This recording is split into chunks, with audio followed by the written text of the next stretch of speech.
started out, I had these musicians that I was doing shows for, like putting together shows, booking and stuff, and I realized, well, they don't have any artist portfolios, and I need to help them get something together. So I started doing that, and obviously that's nighttime on the weekend all the time, you know. But it's spotty because it's like they've been doing it for 2 or 3 months, and they finally save up enough money to pay you to come out and do it. They're not going to have you come out to every show. And then as I started doing it, and I was working full-time at a day job, finally saved up the money to get all the equipment and put it together. Me and a few other people, as well as my boss, we all quit at the same time. It's like, you know what? It's about time to start working for myself. I got tired of corporations. Publicly traded corporations are so greedy, man. And they come in and make life difficult until you leave, and then they replace you with somebody making 20 to 30% less. When you're starting out, there is no way to make enough money just doing that, just starting out. I personally have been doing the Uber. When you are getting ready to do a production, you have to have a contract that breaks down every single little thing in it. You don't just charge them for your labor, you got to charge them for all this various little stuff. And marketing yourself shamelessly is very difficult. Went to Nashville at the drop of a hat. You never know if somebody's gonna call you like on a Thursday afternoon and go, hey, can you fly out Friday morning with me for a 1-day shoot, you know? And so that's you can't hold a regular job and make that work. Up until about maybe 10 years ago, it was mainly large production houses. There wasn't a whole lot of small guys. The small guys pretty much cleaned up on the wedding industry and personal photos around town, and maybe the occasional video shoot. But as far as the editing software was just ridiculously expensive, and the computers to do it, and a lot of the equipment to get the professional quality, like the gimbals and the jib booms and stuff like that, the lighting, the cameras that shoot at the quality that you would want for a high quality commercial. They were all obscenely expensive.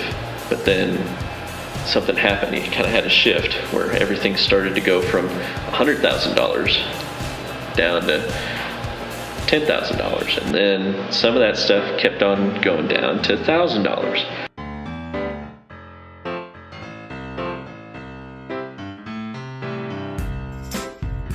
But as far as a lot of the commercials and a lot of the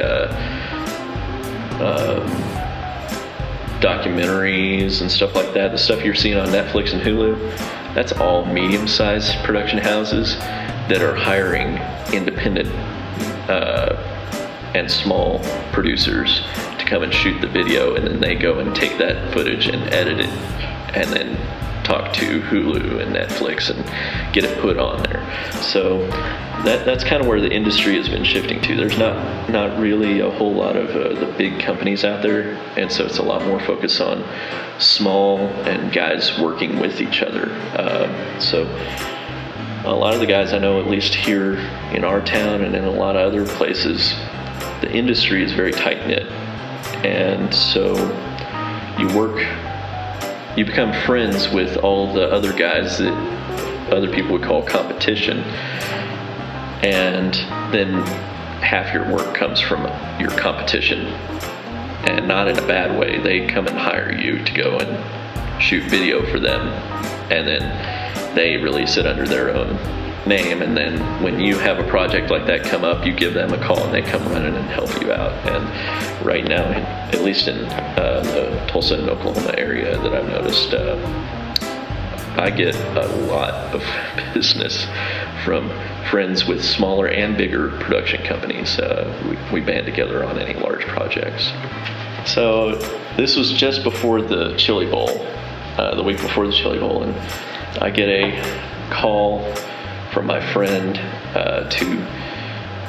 he's like, man, this guy that I own the contract for doing all his video production, he owns this big whiskey company, and he called me up out of the blue today, just a few minutes ago, asked me if I could fly out to Nashville with a team of videographers and shoot video at this show.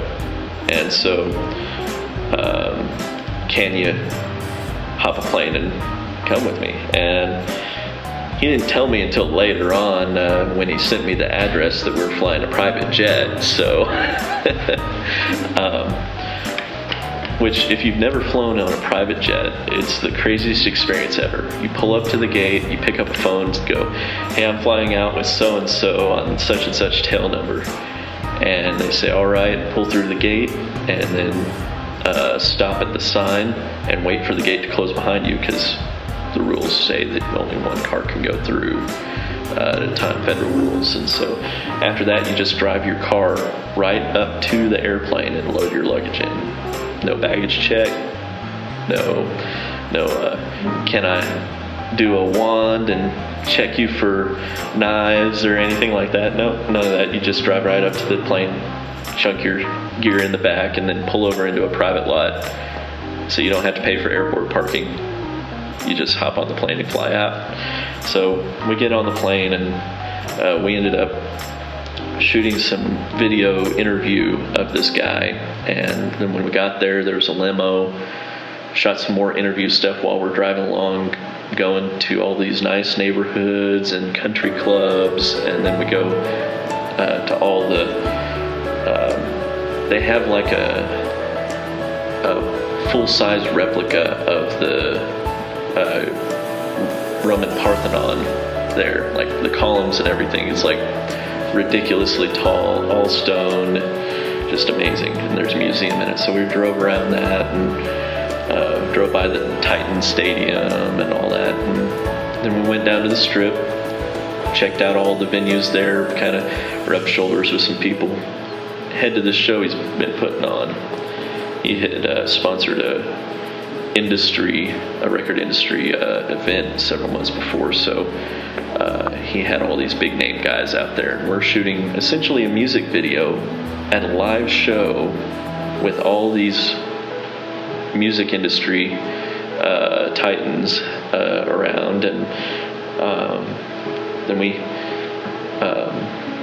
they're drinking whiskey because he's giving away his product to all these people while we're out there filming and trying not to trip over people during a song, and get it all done. And we were supposed to fly back that night, and they said, well, the cloud ceiling's too low in Tulsa, so you're gonna have to stay till tomorrow.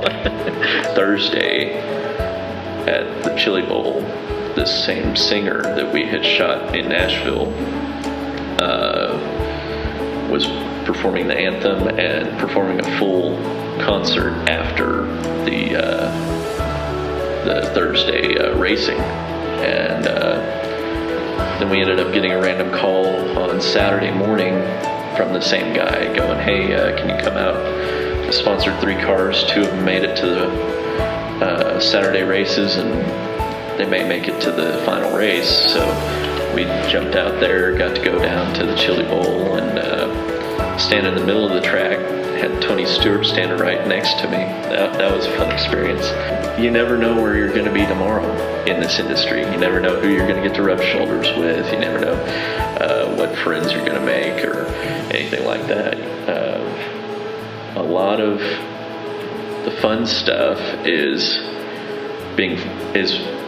a product of being flexible and quick to move, and making friends with other people in the industry.